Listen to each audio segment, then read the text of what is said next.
Hello everyone and welcome to this latest episode of Wordy Wednesday. Actually, I think it's the second official episode, and of course it comes to you from Book Time with Elvis with me, Mark. So in the last episode we left Dr. Johnson and his family facing financial difficulty due to the birth of his younger brother Nathaniel. So we're going to pick up the story there.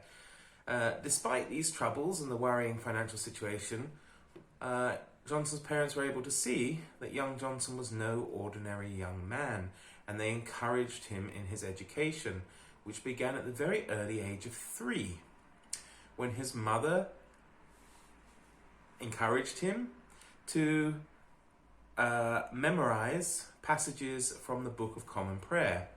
According to Johnson's biographer and friend, actually, James Boswell, Johnson could memorize these passages in as little as only 2 readings, so perhaps he had something close to a photographic memory.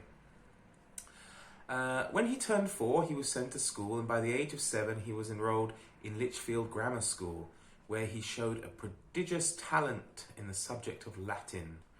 During his early school years, he started to develop tics, which since his death had been attributed to him possibly having Tourette's syndrome, and that fits in with a lot of what people said about him in his later life, and probably contributed somewhat to his eccentricity. But yes, people believed or believe now that perhaps Dr. Johnson was afflicted with Tourette's syndrome.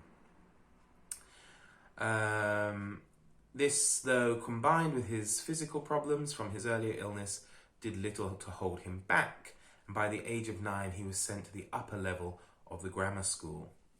By the time he turned 16, he was forced to change schools due to the fact that he spent 6 months away from Lichfield Grammar School, staying with his cousins, and the headmaster refused to have him back when he wanted to return. So, obviously, maybe not a good move on the part of the headmaster. Next, yes, he went on to a different school, but he only lasted there for a further 6 months before he returned home to be with his parents. The financial situation of his family was pretty dire, so young Johnson had to basically go and work in the family business, which of course, as we saw in the earlier video, was a bookshop that his father owned and where he was born.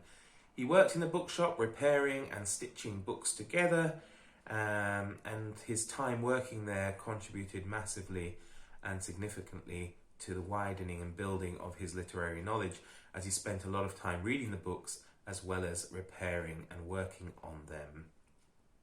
So we'll leave it there and move on to our 6 definitions for this week. A couple of them are quite difficult for me to say, but some of them are pretty funny as well. So I'll start off with the first word, which is love toy. Love toy. And no, it's not what you think it might be. Apparently, a love toy are small, or love toys rather, are small presents given by lovers. And an example he gives is from Arbuthnot and Pope's Martin Scriblerus. Has this amorous gentleman presented himself with any love toys, such as gold snuff boxes? Nice. However, I don't really understand it when he says they are small presents given by lovers, and in the example he talks about a gentleman presenting himself with a love toy. So perhaps maybe that gentleman is in love with himself. Maybe. I don't know. The next one is a very common word for us today, or certainly the first part of the meaning of it, which is the word miss. Miss. And according to Johnson, in his definitions, let's have a look. I'll pull it up. I'm going to read this one out. So, miss is a contracted form of mistress. And the first definition he gives is a term of honour to a young girl. Where there are little masters and misses in a house, they are great impediments to the diversions of the servants. And apparently that comes from Jonathan Swift. Though the second meaning rather contradicts it. The second meaning of the word miss is a strumpet, a concubine, a whore, or a prostitute. And the examples he gives here are all women would be of one piece, the virtuous matron, and the miss. And that's from Hudibras, or Hudibras. And the second one he gives, this gentle cock, for solace of his life, 6 misses had besides his lawful wife. That's from Dryden. So, those are 2 of our examples for today. Let's carry on. I really like the next one. And the next one's a verb, and it's to neese. Neese. N-E-E-S-E, to neese. And apparently Johnson said this derives from a Danish or Dutch word, and it means to sneeze, or to discharge flatulences by the nose. Charming that, isn't it? To neese, to discharge flatulences by the nose. Apparently in his time it was retained in Scotland, and the example he gives is, by his neesings a light doth shine, and his eyes are like the eyelids of the morning. And that's from the book of Job in the Bible. Our next word is nooning, and this links in nicely with the previous word we had, which was nappiness. And nooning is to repose at noon. So basically to take a rest, relax, or nap even at midday. Okay, the next 2 are quite difficult to say. Number 5 is ONDONTA'LGICK.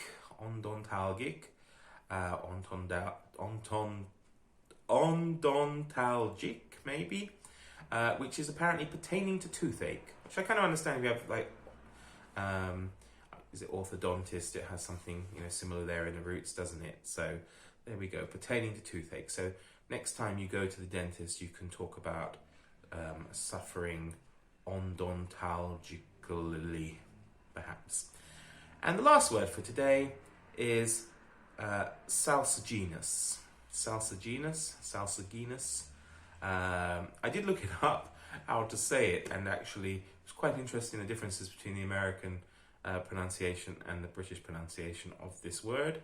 The American one sounded a little bit rude. I'll leave it to you to look it up if you want to hear it. But SALSU'GINOUS, saltish or somewhat salt. So when you have a particularly salty meal, you can describe it, I suppose, as SALSU'GINOUS, whichever one you prefer. Okay, so that's our latest edition of Wordy Wednesday. I hope you're still finding it interesting and enjoyable, and I will come again next week with a continuation of our humble little look at the life of Dr. Samuel Johnson, and also some further definitions from his dictionary using this wonderful book here. So everybody, take care, stay safe, and see you all again soon. All the best. Bye-bye.